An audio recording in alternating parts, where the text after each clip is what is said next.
আদ্রিতার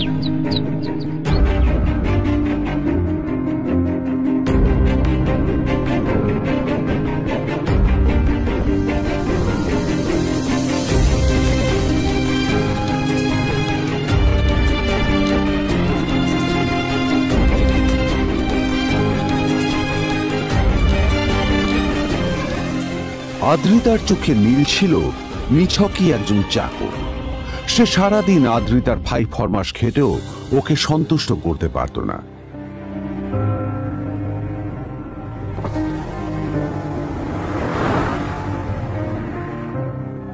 এত কিছুর পরেও কেন একজন ধনী বাবা তার মেয়েকে গরিব ছেলের সাথে বিয়ে দিলেন?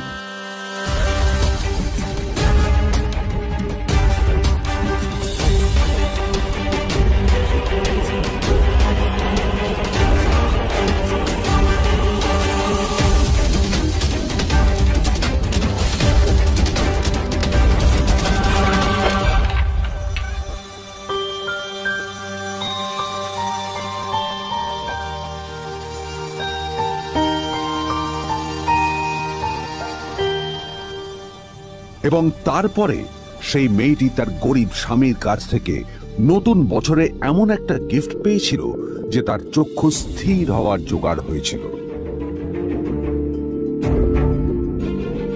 আর ওর স্বামী সম্পর্কে সত্যিটা জানার পর তো ও প্রায় অজ্ঞান হয়ে গিয়েছিল।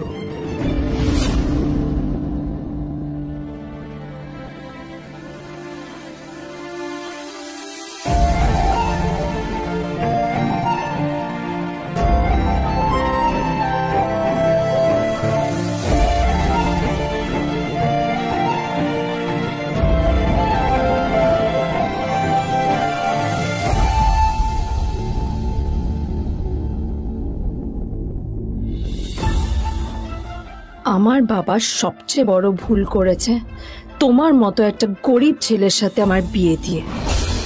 আমার সব বন্ধুদের স্বামীরা ওদের কত দামি দামি গিফট দেয়, আর তুমি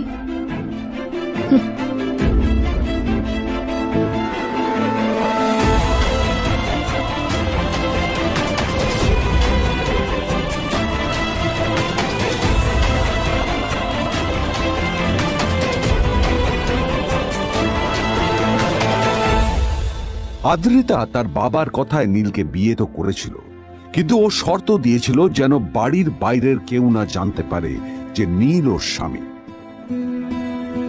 নীল ওই বাড়িতে ঘর জামাইয়ের মতো থাকলেও ও যেন ওখানে একজন চাকর ছিল। সবাই ওকে অপমান করত। ওই বাড়িতে না ও ঠিক মতো খাবার পেত, আর না ওর কোনো আলাদা ঘর ছিল। কখনো কার্পেটের উপর ঘুমোতো, তো কখনো আবার পোষা কুকুরের ঘরের পাশে নীলকে ঘুমোতে হতো।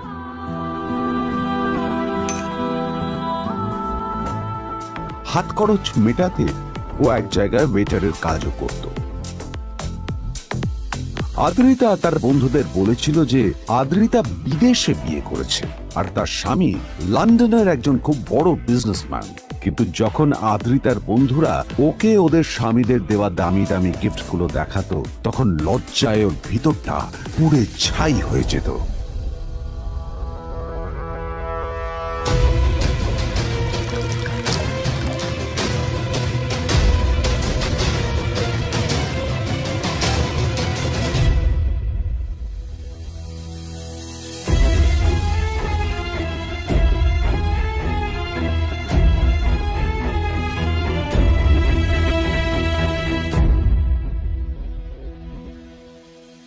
এই যে শোনো, নিউ ইয়ারে আমার একটা গিফট চাই তোমার থেকে। আর গিফট যেন দামি হয়, হ্যাঁ, মানে খুব দামি, কয়েক লাখ টাকা। ওকে? কয়েক লাখ টাকা? কিন্তু অদ্রিতা, এত টাকা আমি একসাথে কখনো দেখিনি। তোমাকে এত দামি গিফট আমি কি করে দেব? এটা তো তোমার বিয়ে করার আগে ভাবা উচিত ছিল। একজন পুরুষ মানুষ হয়ে নিজের স্ত্রীর এইটুকু ইচ্ছা তুমি পূরণ করতে পারবে না? স্ত্রীর এই কথাগুলো নীলকে আহত করে। নিঃশব্দে ওখান থেকে চলে যায় নীল।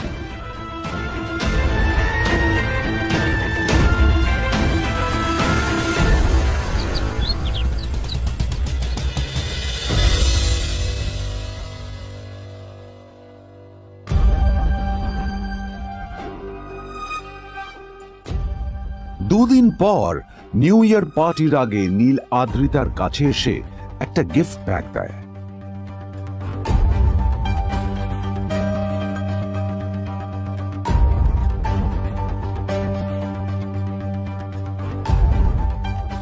আদ্রিতা মুখ বেজার করে বাক্সটা খুলল, তবে তারপর বাক্সের ভেতরে গিফটটা দেখতেই ও চমকে গেল।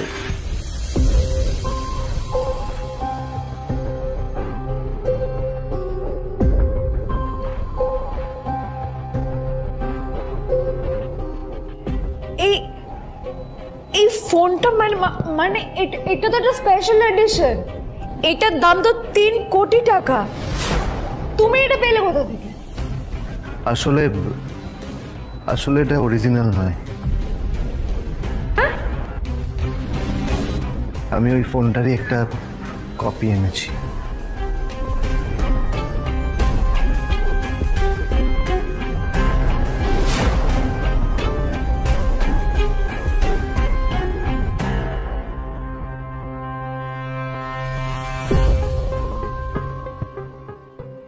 কিন্তু আদ্রিতার নীলের কথা একটু সন্দেহ হয়, কারণ ফোনটা দেখে একেবারেই আসল বলেই মনে হচ্ছিল।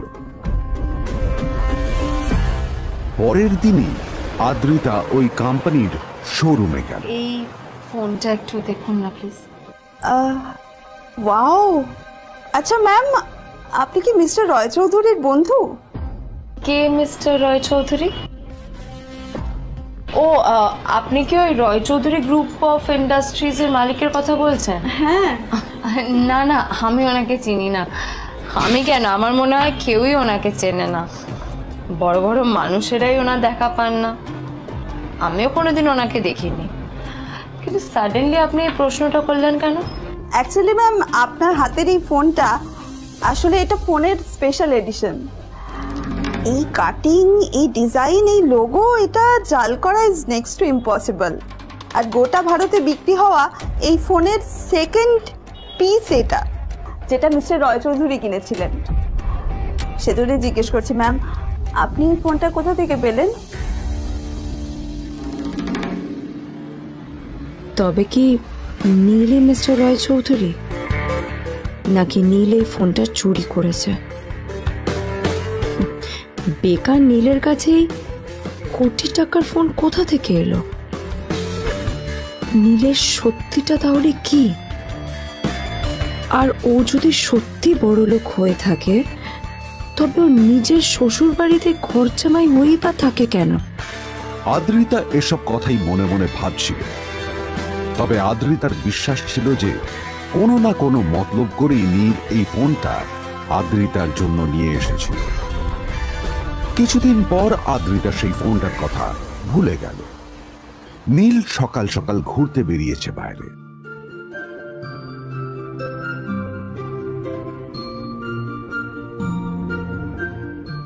কটা বাজে রে? আমার খুব লেট হয়ে গেছে বুঝলি।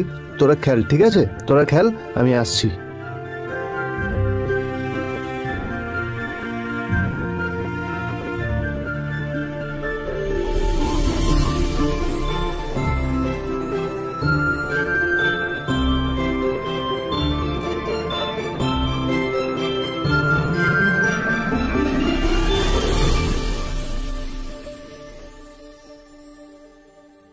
নীল, জল পড়ছে না কেন দেখো না। নীল, নীল, নীল কোথায় গেল? নীল,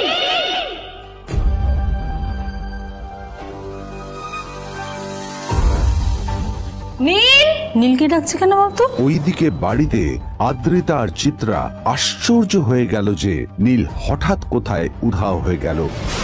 মা, তোমাকে কিছু বলে গেছে নীল? হ্যাঁ, কোথায় গেছে ও? না, আমি ওর কোনো খোঁজ খবর রাখি না। আমার একটা কথা মনে হচ্ছে, ওকে না এবার একটু শীতে করতে হবে। একটা কাজে যদি আসতো ছেলেটা, যখনই কোনো কাজের কথা বলি ভ্যানিশ হয়ে যায়। আমি ওকে বলেছিলাম R&B গোল্ড এন্ড ডায়মন্ড থেকে আমার সেটটা নিয়ে আসতে, আনেনি। আজকেও ভালো ওকে আমি অফিসে নিয়ে যাবো, ভ্যানিশ হয়ে গেল। কোথায় গেল কে জানে। আমার ভাগ্যে জুটেছে এরকম একটা ছেলে। এই যে তুমি তুমি কেন বিয়েটা দিয়েছিলে আমাকে? এটা আবার কি বলছিস? আমার কি দোষ? দেখ, ওই অসভ্য ছেলেটার সাথে বিয়ে দিতে চাইনি, যা করেছে তোর বাবা করছে, এটা আমার কোনো দোষ। তখনই হঠাৎ নীল সেখানে এসে উপস্থিত হলো, কিন্তু ও দুজনকে উপেক্ষা করে ভিতরে চলে যাওয়াই শ্রেয় মনে করল। এই যে লাট সাহেব ফিরলেন রাজকার্য করে, এদিকে এসো, তোমার ফাঁকিবাজির আলোচনাই এখানে চলছে। মা প্লিজ থাক, মা থাক, ভাল লাগছে না। এমনিতেই অফিসের জন্য আমার লেট হয়ে যাচ্ছে, আর বিজন আমার ওয়েটও করছে। বিজনের নাম শুনেই নীলের মুখটা ফ্যাকাশে হয়ে গেল। আদ্রিতা নীলকে উপেক্ষা করেই বলল, আরে যে এই ছেলেটার মতো আর একটা ফাঁকি বাজনা তুমি পাবে না। তুমি কেন দাঁড়িয়ে আছো? এই যে শোনো শোনো শোনো শোনো, দাঁড়িয়ে আছো কেন? তোমাকে আমি বলেছিলাম আর.এন. গোল্ড ডায়মন্ডস থেকে সেটটা তুলেছো, তোলোনি তো। এইটা চাই না আমার। তুমি আমার সাথে অফিসে যাবে, ফেরার পথে তুমি সেটটা নিয়ে আসবে। তোমার জন্য সবসময় লেট হয়ে অফিসে, তোমার জন্য বিরক্ত লাগে। আর ব্যাগটা নিয়ে ওর পেছন পেছন কোথায় যাচ্ছ? যা দিয়ে ওখানে রেখে এসো। নীল চিত্রার সাথে মাঝে মাঝে ঝগড়া করলেও তার স্ত্রী আদ্রিতার সাথে ও কখনো ঝগড়া করতো না। সত্য সব অপদার্থ।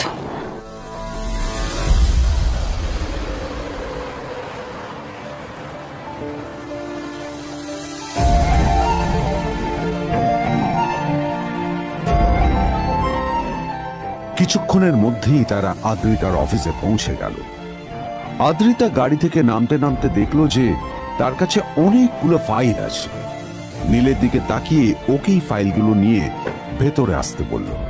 তোরা হা করে দাঁড়িয়ে আছো কেন? ফাইলগুলো নিয়ে ভেতরে এসো।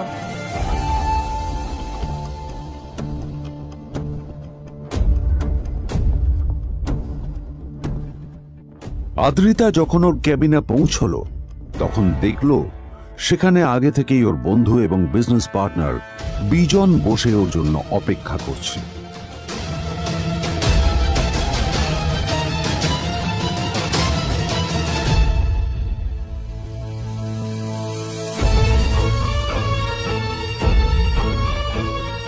কোথায় ছিলে বলো? আমি 1 ঘন্টা ধরে তোমার জন্য এখানে ওয়েট করছি। এই লোকটার কি কোনো কাজকর্ম নেই? 1 ঘন্টা ধরে বসে আমার স্ত্রী আদ্রিতার জন্য অপেক্ষা করছে। সরি বিজন, আমি খুবই দুঃখিত যে বাড়ির কিছু লোকের জন্য না আমার সবসময় লেট হয়ে যায়। আদ্রিতার কথা শোনার পর বিজনের 1 ঘন্টা অপেক্ষা করার অভিযোগ 1 মুহূর্তের মধ্যে মিলিয়ে গিয়েছিল। কি হলো? হাসছো কেন? লটারি পেলে নাকি? লটারি? হ্যাঁ, তুমি আসা মানে আমার কাছে লটারির থেকেও বেশি দাম। তবে তার থেকে কিঞ্চিত কম দামি একটা গিফট আমি তোমার জন্য এনেছি।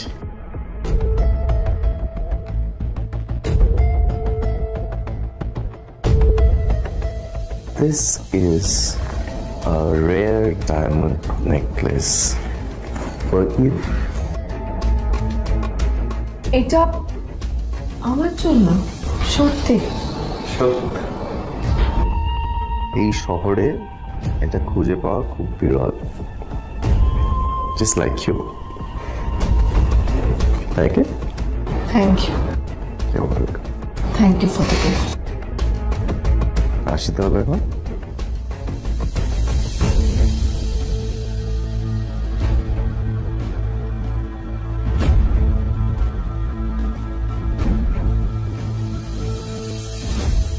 আদ্রিতা, আমি আজ পর্যন্ত তোমাকে কোনো রকম উপদেশ দিইনি, কিন্তু আজ আমি তোমাকে বলতে বাধ্য হচ্ছি। এই যে এই লোকটা তোমাকে শুধুমাত্র ইমপ্রেস করার জন্য একটা নকল সস্তার হীরের গয়না দিয়ে গেছে। এরকম একটা লোকের সাথে তোমার মেশা উচিত না। ভবিষ্যতে কিন্তু তুমি বিপদে পড়বে। আদ্রিতা, আমি তোমাকে কথা দিচ্ছি, আমি তোমার জন্য আসল রেয়ার একটা হীরের গয়না এনে দেবো, এর চেয়েও দামি, এর চেয়ে অনেক অনেক বেশি দামি। তার জন্য আমাকে যাই করতে হোক না কেন, আমি তোমাকে একদিন ঠিক এনে দেবো, ঠিক এনে দেবো তোমাকে। তাদের বিয়ে হয়েছে 2.5 বছর।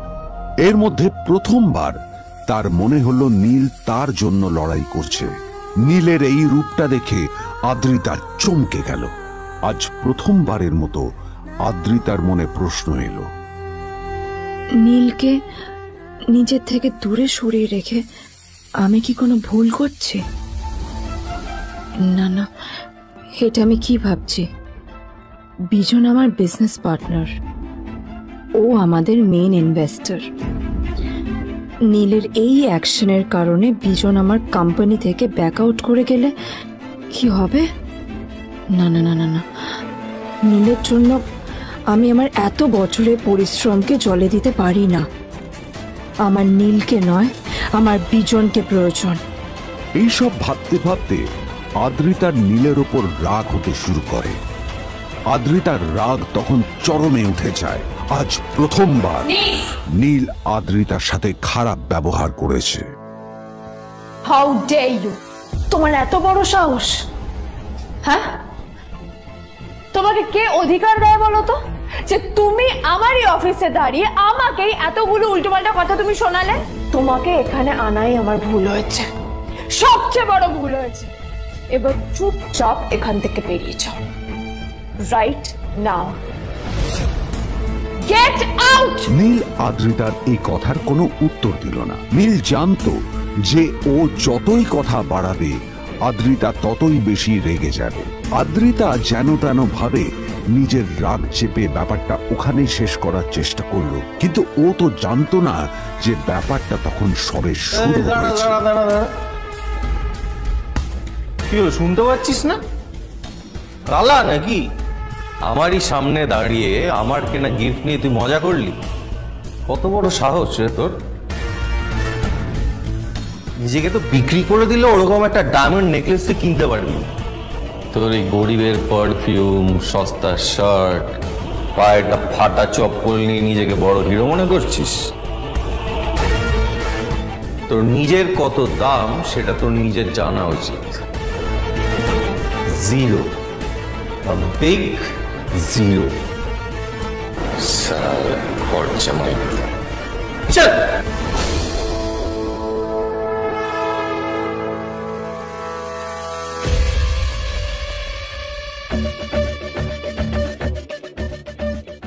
নীল তখনও ঝামেলা করার মেজাজ ছিল না, কিন্তু যখন কেউ অন্যের নীরবতা সুযোগ নিতে শুরু করে তখন কথা বলাটা প্রয়োজন। নীল আঙুল তুলে পেছনের দিকে ইশারা করে। প্রথম কথা, ওই যে ওখানে দাঁড়িয়ে আছে, ও আমার স্ত্রী।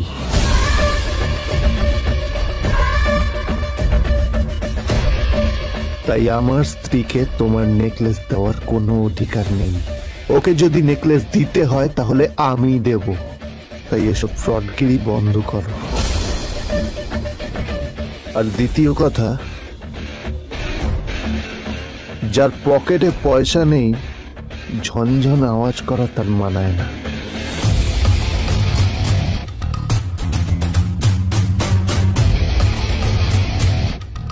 নীল বিজনকে তার সোয়াগ দেখিয়ে বেরিয়ে গেল।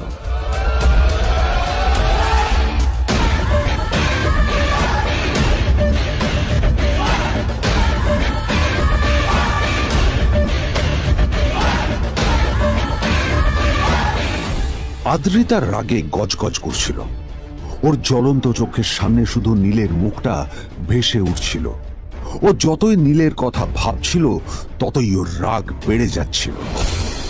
গত কয়েক মাস ধরে আদ্রিতার কোম্পানির অবস্থা একেবারেই ভালো ছিল না। আদ্রিতা তা সামলানোর আপ্রাণ চেষ্টা করছিল।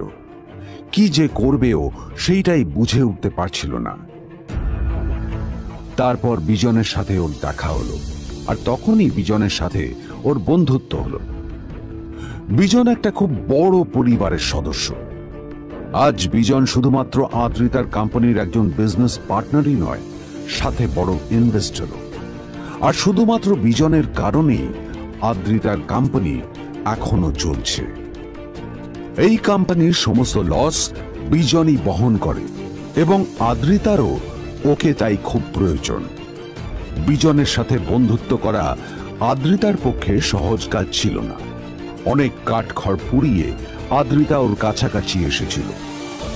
সবকিছু ঠিকঠাকই চলছিল, সবকিছুই আদ্রিতার প্ল্যান অনুযায়ী হচ্ছিল, কিন্তু নীল আজ এসে সবকিছু নষ্ট করে দিল। জাস্ট কি দরকার ছিল বুঝতে পারছি না। কি দরকার ছিল নীলের বিজনকে এতগুলো কথা শোনানোর? এবার বিজন আমাকে টাকা দেবে কিনা সেটাও জানি না, আমার কোম্পানিতে ইনভেস্ট করতে চাইবে কিনা সেটাও বুঝতে পারছি না। কি করব?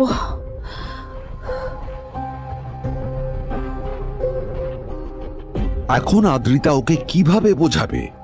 ভুল করে যদি বিজন টাকা ফেরত চায় তবে আদ্রিতার কোম্পানি সেন কর্পোরেশন খুব বড় সমস্যায় পড়ে যাবে।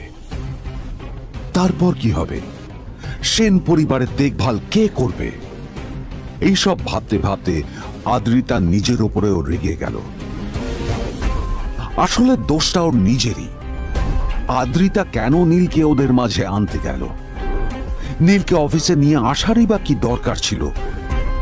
আর যদি সে নীলকে সাথে করে না আনতো তাহলে বিজন এখন ওর সাথেই বসে থাকতো।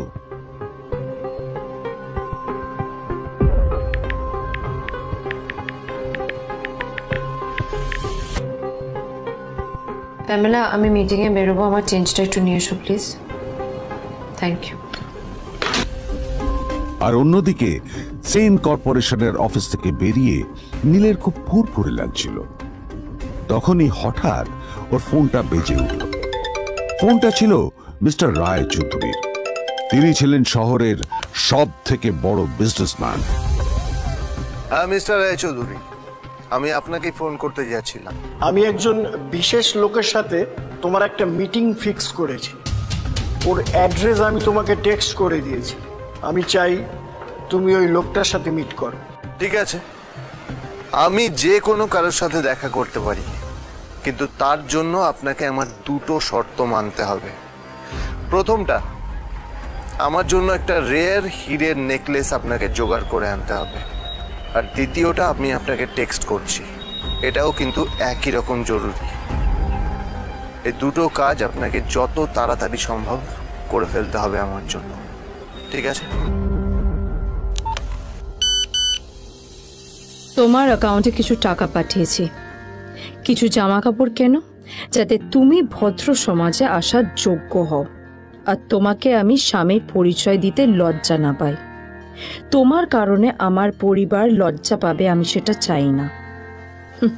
যখনই দেখি তখনই তুমি ভিখিরির মতো ছেঁড়া ফাটা জামা কাপড় পরে থাকো। আসলে আদ্রিতার বাড়িতে আজ ফ্যামিলি ডিনার পার্টি ছিল, আর শেষবার নীলের জন্য ওকে অনেক ঝামেলা পোহাতে হয়েছিল। মেসেজ পড়ে নীল ফোনটা নিজের পকেটে রেখে রাস্তার ধারে গিয়ে একটা ট্যাক্সি থামানোর জন্য হাত বাড়িয়ে দিল। নীল ট্যাক্সি ধরে গোল্ডেন সিটি অ্যাভিনিউর দিকে বেরিয়ে পড়ল। গোল্ডেন সিটি অ্যাভিনিউ শুধু কলকাতারই নয়, এটা ছিল সারা পশ্চিমবঙ্গের সবচেয়ে বিলাসবহুল সোসাইটিগুলোর মধ্যে একটা। আসলে এই সেই জায়গা যেখানে মিস্টার রায় চৌধুরী আজ তার জন্য গোপন মিটিং ফিক্স করেছিলেন। কিন্তু নীল কার সাথে দেখা করতে যাচ্ছে এ সম্পর্কে ওর কোনো ধারণাই ছিল না। যখন নীল সেখানে পৌঁছল, ফুলভিলার বাগানে বসে থাকা লোকটিকে দেখে রাগে নীলের রক্ত ফুটতে শুরু করলো। নীল ওখানে না দাঁড়িয়ে বেরিয়ে গেল। তখনই হঠাৎ একটা মেসেজ এলো। আসলে আজ আদ্রিতার ফ্যামিলি গ্যাদারিং এ যাওয়ার আগে নীলকে ওর হাই স্কুলের রিইউনিয়নেও যেতে হতো। গ্রাজুয়েশনের পর এত বছরে এই প্রথম নীল তার কোনো কলেজ বা স্কুলের রিইউনিয়নে যাচ্ছে। এতগুলো বছরে নীল তার কোনো বন্ধুর সাথেই দেখা করেনি। নীলের তার পুরনো সহপাঠীদের কথা মনে পড়তে লাগলো, যাদের সাথে ও স্কুলে মজা করত। আজ আবার ওদের সকলের সাথে নীলের দেখা হবে।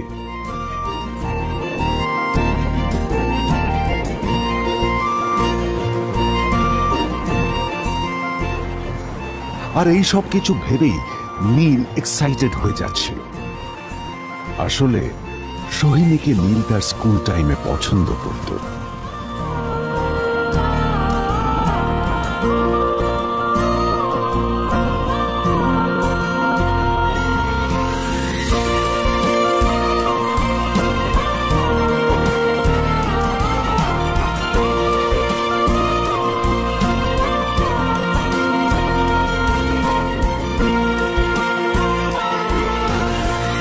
অন্যদিকে সেন কর্পোরেশনে ইনভেস্টরদের সঙ্গে আদ্রিতার মিটিং একেবারেই ভালো যায়নি। তাকে দেখে বেশ গম্ভীর মনে হচ্ছিল।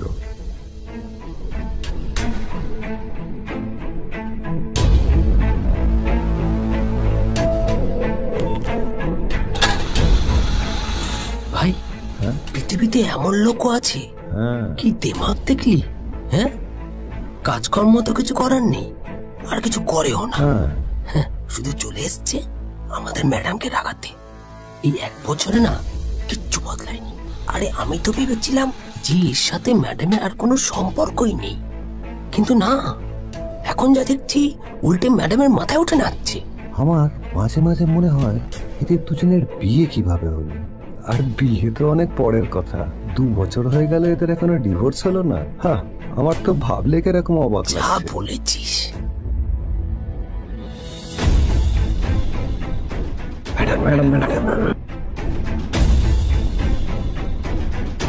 অফিসে চলতে থাকা এইসব কথা শুনে আদ্রিতার আরো রাগ হলো।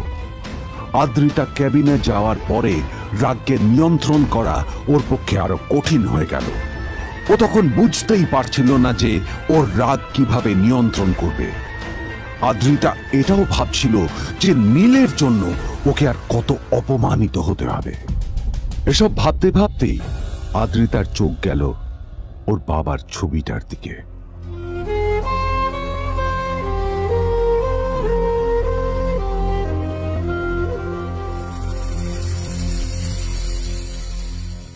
আমি তো তোমার সবচেয়ে প্রিয় মেয়ে ছিলাম বাবা, তাই তাই আমি সবসময় ভেবেছি যে তুমি আমার জন্য যাকে সিলেক্ট করবে সে সব থেকে শ্রেষ্ঠ হবে। তাই আমি নিজে থেকে কখনো কোনো রিলেশনশিপে যাইনি, আর তোমার কাছে বিয়ের কোনো শর্তও রাখি। কিন্তু তুমি না আমার সাথে কি করলে? এই গাধাটার সাথে আমাকে বিয়ে দিলে। আমার জীবনটা নষ্ট হয়ে গেল, শেষ হয়ে গেল।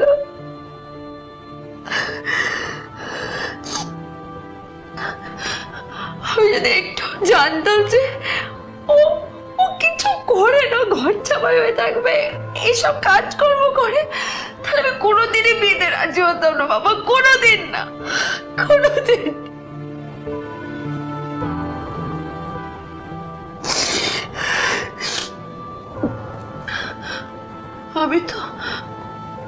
আমি তো সবসময় ভাবতাম যে বাবা মারা তাদের সন্তানের ভালো চায়, কল্যাণ চায়, তাদের জন্য চিন্তা করে।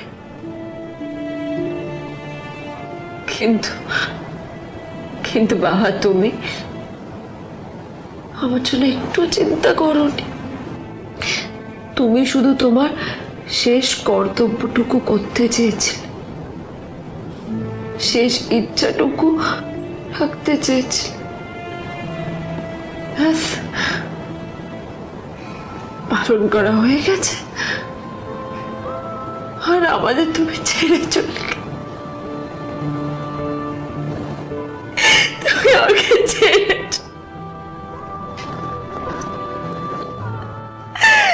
চলে গেলে।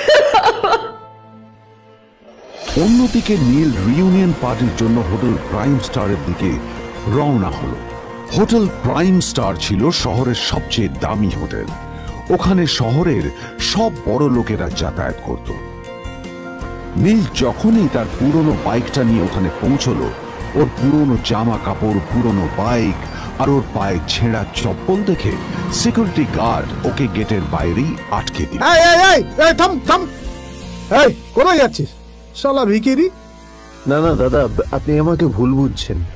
আসলে আমাকে ইনভাইট করা হয়েছে, আমি এই হোটেলেই এসেছি। শালা মিথ্যে কথা বলার জায়গা পাস না? হ্যাঁ, মিথ্যে কথা বলার আগে নিজের চেহারাটা তো দেখতিস। এটা একটা প্রাইম হোটেল, বুঝেছিস? এখানে সব শহরের বড় বড় লোকেরা তাদের বড় বড় গাড়ি নিয়ে আসে। শালা তোর মতো একটা ভিখিরি একটা ফ্যাট প্যাটে আওয়াজ বের করা বাইক নিয়ে চলে এসেছিস, আর আমি তোকে ঢুকতে দেবো না দাদা, কাজা, আমাকে invite হ্যাঁ, করা হয়েছে। হ্যাঁ, আমাকে শুনুন, শুনুন চল, না, আরে, চল, আমাকে চল। একবার ঢুকতে দিন আমাকে। চল। আরে, আয় এখান থেকে। নীল পড়ে যেতেই একটা দামি গাড়ি ওখানে এসে দাঁড়ালো। এই গাড়িটি আর অন্য কারো নয়, হোটেল স্যার। প্রাইমের মালিক মিস্টার খান্নার ছিল। কি হচ্ছে কি এটা? মানে- হোটেলের গেটের সামনে এসব এসব ক্যাশ চলছে এখানে। হোটেলের বদনাম হবে না এতে? স্যার দেখুন না, এই যে ভিখিরিটা হোটেলে ঢুকতে যাচ্ছে, আমি বারণ করছি শুনছে না স্যার। ছাড়া আপনি কি করতে আছেন? কে কি হচ্ছে দেখি দেখি কে? মিস্টার খান্না তার চশমা খুলে নীলের দিকে দেখলেন, আর ওনার মুখটা হাঁ হয়ে গেল।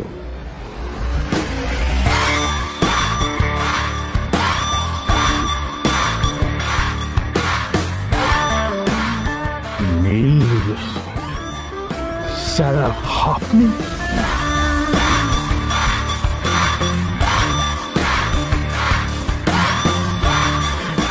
Extremely sorry sir. Sir sir আপনি একটা ইনফর্ম করেননি কেন আমাকে? আপনি আসবেন জানলে তো আমি নিজে রিসিভ করতে আসতাম আপনাকে। ছি ছি ছি ছি ছি ছি। ঠিক আছে, আপনি আপনি ব্যস্ত হবেন না প্লিজ। জানোইনি কে? নিজের বসকে এভাবে একজন ভিখারিকে হাতে পায়ে ধরতে দেখে গার্ডটিও অবাক হয়ে গেল। আরে sir sorry sir, extremely sorry. আপনি আমার সঙ্গে আসুন। সরি স্যার, সরি ভুল হয়ে গেছে স্যার। সালাম স্যার। নীল কি তবে সত্যিই একজন খুব বড়লোক কেউ?